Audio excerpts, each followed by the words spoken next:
If today you never say good enough, tomorrow you'll always have enough. It's not the title that makes you. It's not the success that makes you. The character defines the success, defines the fame, and it starts right there.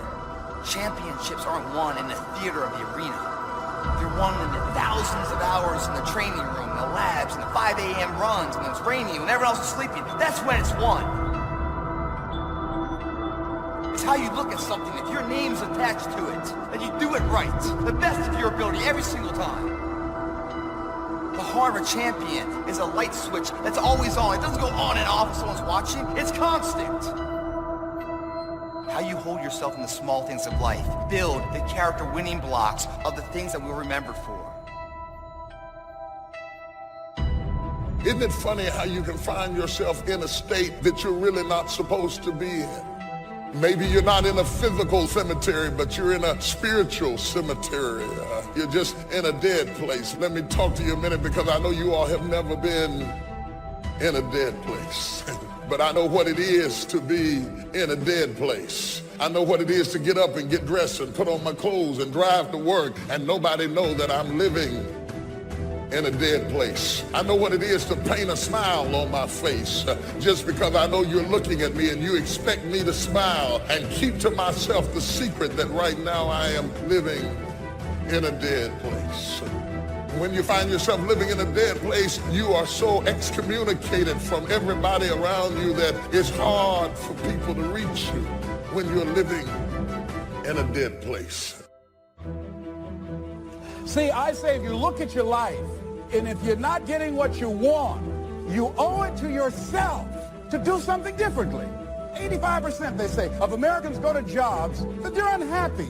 If you're doing something 8 hours a day that you don't like, it's not giving you what you want, it's not giving you a strong feeling of satisfaction and fulfillment. If that's what it is, you owe it to yourself to start strategically working to change directions. Most people will resist change. Most people will fight change as if change would be worse than what they're experiencing. Success, guys, a very, very lonely road, man. Along that road, you're not going to see too many friends. You're going to see your shadow most often. See, the thing is, for many people, they've tried the same path you're on, and they failed.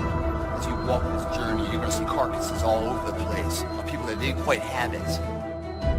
How do you know you're on the right path? Where do you go to ensure that?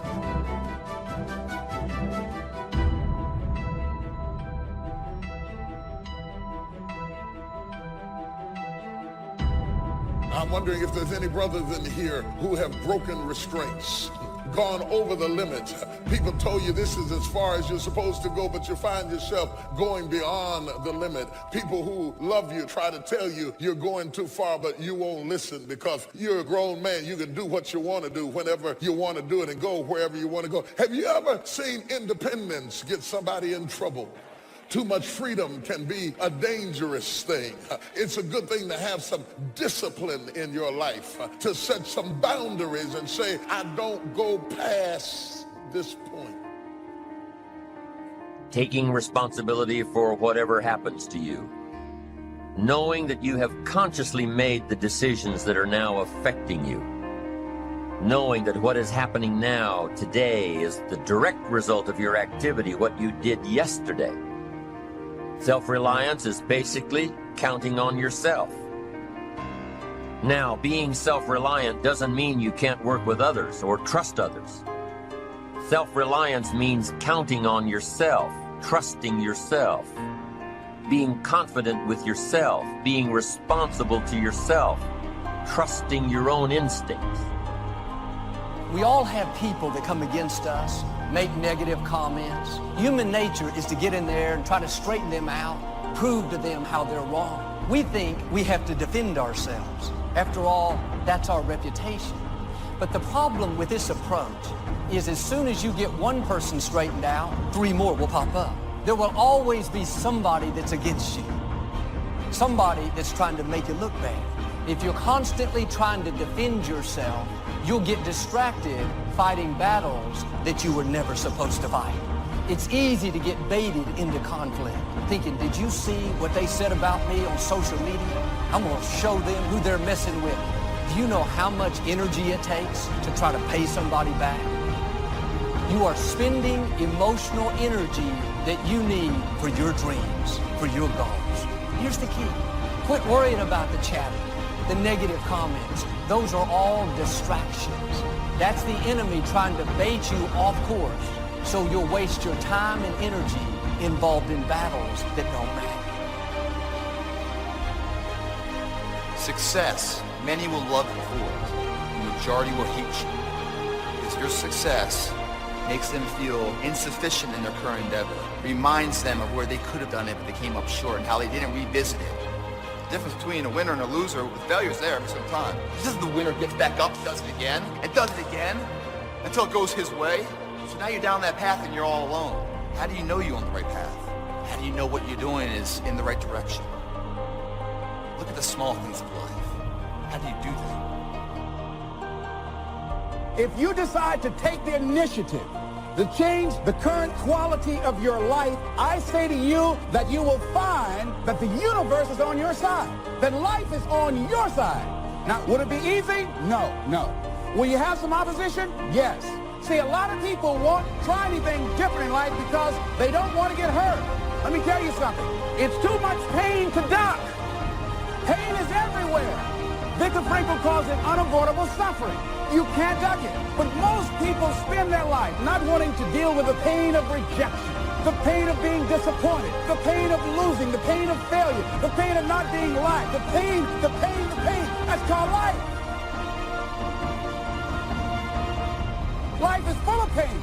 It's everywhere. But guess what? There's no gain without pain.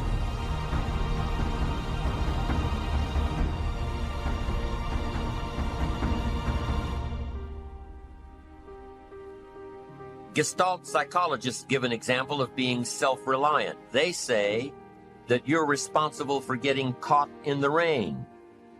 They say that by deciding not to carry an umbrella every day, you have made the decision to endure an occasional drenching.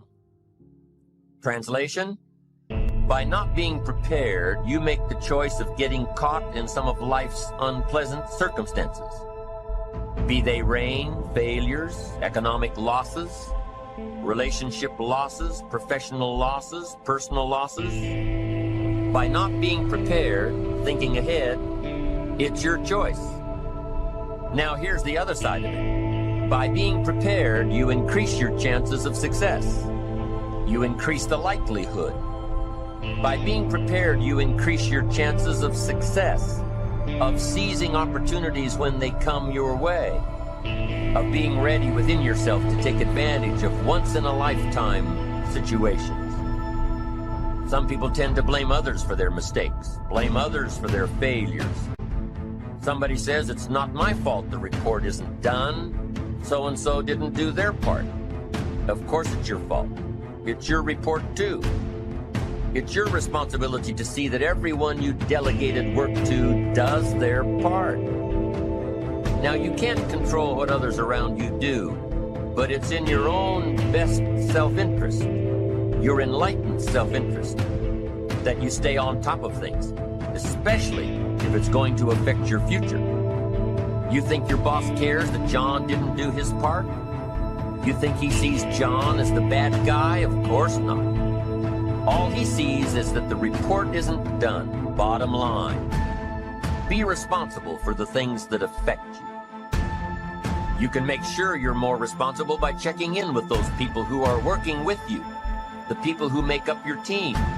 You can be more responsible by saying, hey, John, how are you doing with your part? Do you need some help? Can we put somebody else in here to help you finish?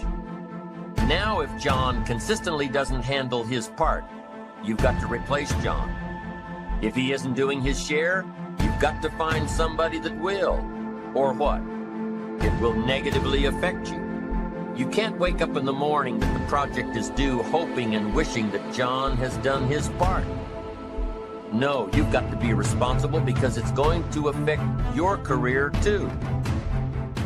Now, my approach to my better future very early on in my career was to just go through the day with my fingers crossed.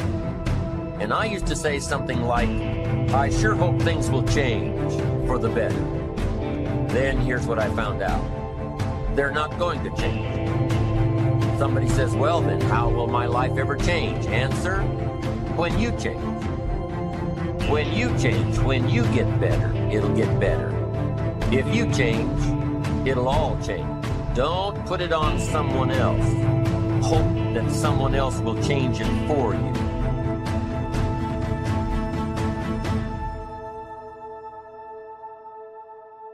So many of us, we think that Friday is when life begins. We think Friday, when we stop working, is when we can be happy. Can we turn Monday into the new Friday? You ought to wake up every single day of the week. Doesn't matter if it's Friday, doesn't matter if it's Saturday. You ought to wake up and say, devil, not today. It's Monday, and I got a vision for my life. When I retire, then I will be happy. When I can finally cease working. The only problem is, as you start to study research, what you'll discover very, very quickly is that when people retire, you know the death rate increases? When people retire, depression increases. What if the thing you despise is keeping you alive? The first reason why people hold back in life is because they keep putting their life on the back burner. They keep waiting till later to start living the life that they were meant to live. Because we all think that we got infinite time. We all think that we've got this enormous amount of time. Well, let me tell you something. If you keep waiting to live your life, eventually it's going to pass you by. Eventually, everything that you wanted to accomplish is going to just pass you by if you never find the confidence, or never find the hope, or never find the will, or the belief that says you should try to do this. I see so many people out there that are like, I have a goal, but I can't do that right now. I want to pursue my dream, but we live in a pandemic. I see a whole bunch of people out there who have a dream, but they're too scared to go after it. It begins right now with no one looking, man. How you hold yourself, how you see yourself. What do you do when no one's watching? If you do it then, I guarantee you, you'll be doing it when everyone's watching. Take responsibility.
For yourself.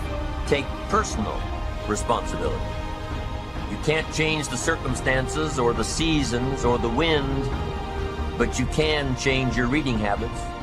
You can change whether or not you go for the skills, burn the midnight oil, turn yourself around, multiply your value by 2, 3, 5, 10. That you've got charge of. That you have control of. You don't have control of the constellations, but you've got control over whether or not you go to night school, take adult classes, learn some new skills, You have control over that. And if you don't, that's your fault. You've got to take personal responsibility. You've got to be self-reliant. You. Nobody else can change your life, alter your ambitions, pave a golden road for you. But you can. It's up to you. Be responsible for yourself. Learn to reap the harvest without complaint. This is a sign of growing maturity. And here's where it comes from: taking full responsibility. Take full responsibility for everything you do. Be responsible to yourself. It's your crop. Whatever your paycheck is, take full responsibility.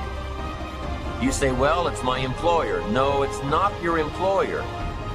You can become twice as valuable, 3 times as valuable.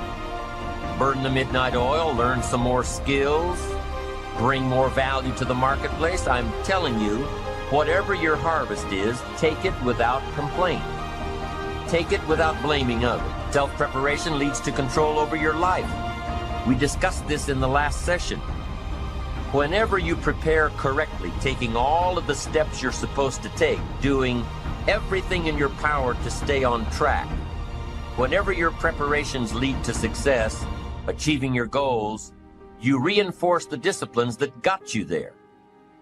Success leads to reinforcement of the proper disciplines. If what you're doing is working, keep doing it. If what you're doing isn't working, change it. When you are doing all that you can possibly do and are successful at reaching your expectations, keep doing it.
Success is a reinforcement.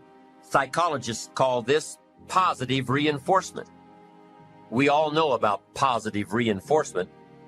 That's how we train our dogs. That's how we teach our kids.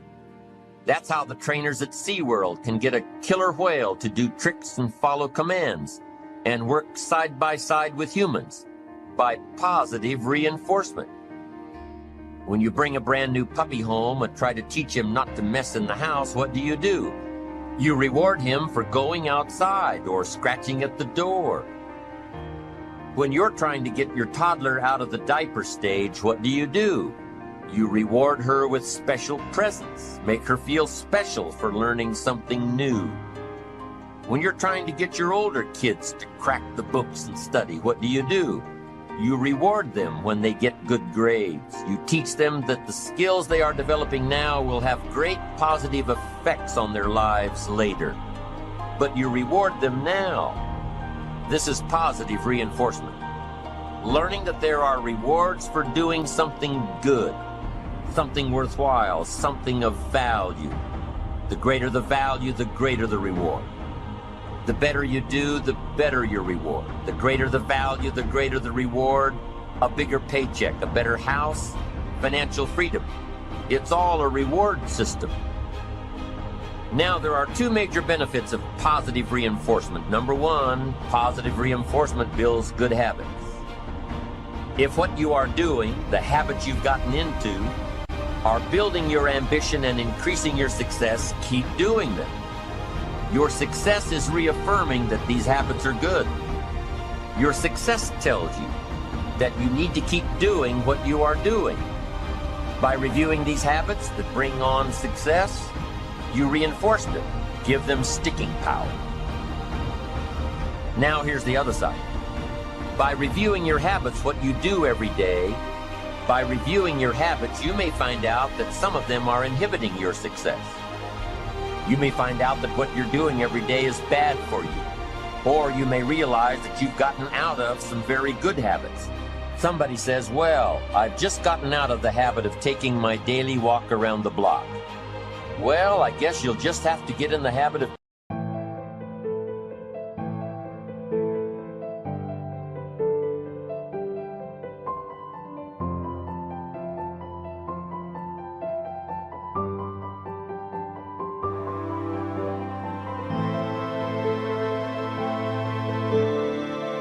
being sick down the road.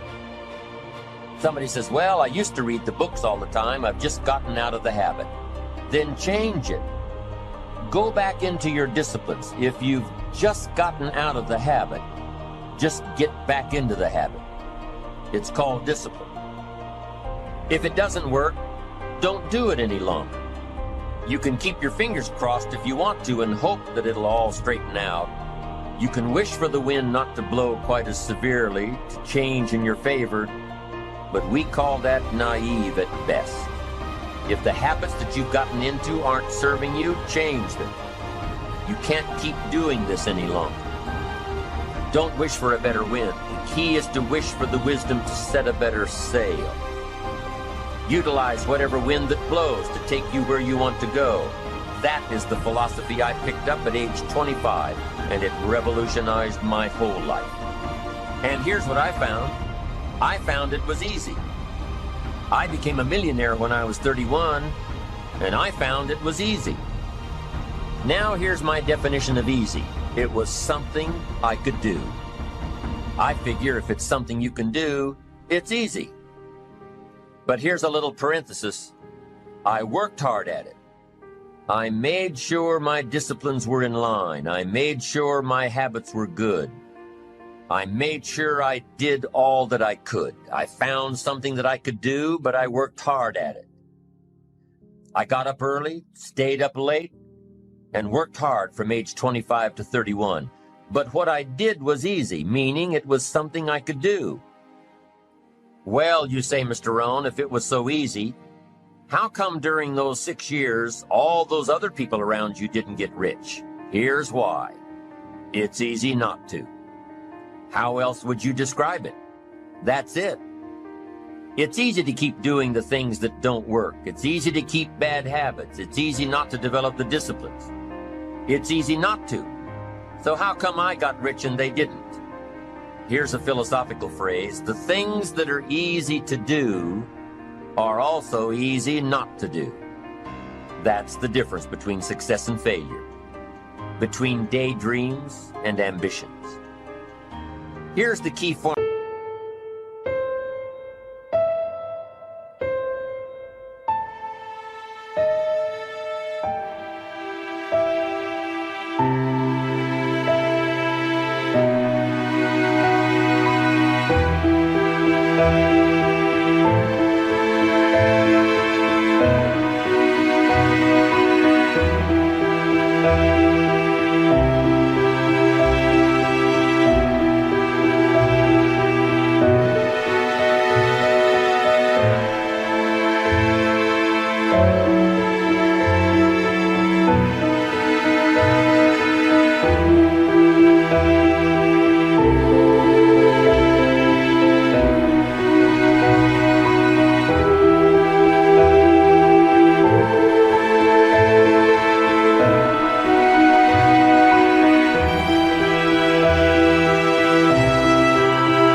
Formula for success. A few disciplines practiced every day. And those disciplines have to be well thought out. What should you spend your time doing? Don't waste your time on things that aren't going to matter. But a few simple disciplines can change your whole economic future. Future with your family, future with your business, future with your enterprise, your sales career, your management career. A few simple disciplines, a few simple habits, good habits, repeated every day. Now here's the formula for failure. Errors in judgment, repeated every day. All you've got to do is to have a few errors in your judgment and repeat them every day. I'm telling you, they'll spin out of control in 10 years. You'll end up driving what you don't want to drive, wearing what you don't want to wear, living where you don't want to live, earning what you don't want to earn. A few errors every day, bad habits every day, it's disastrous. Now here's why it's easy to repeat an error in judgment. Because failure doesn't fall at the end of the first day. Bad habits don't show their horrible results at the end of the first day, or the first week, or the first month. It's easy to get faked out. If disaster fell on us at the end of the first week, we'd change our philosophy. But it's so subtle. Errors in judgment, bad habits. They're so subtle. They get you a little off course, a little off course, a little off course. You keep drifting off course, and all of a sudden you're caught. So you've got the choice right now of one of two easies. Easy to do or easy not to do.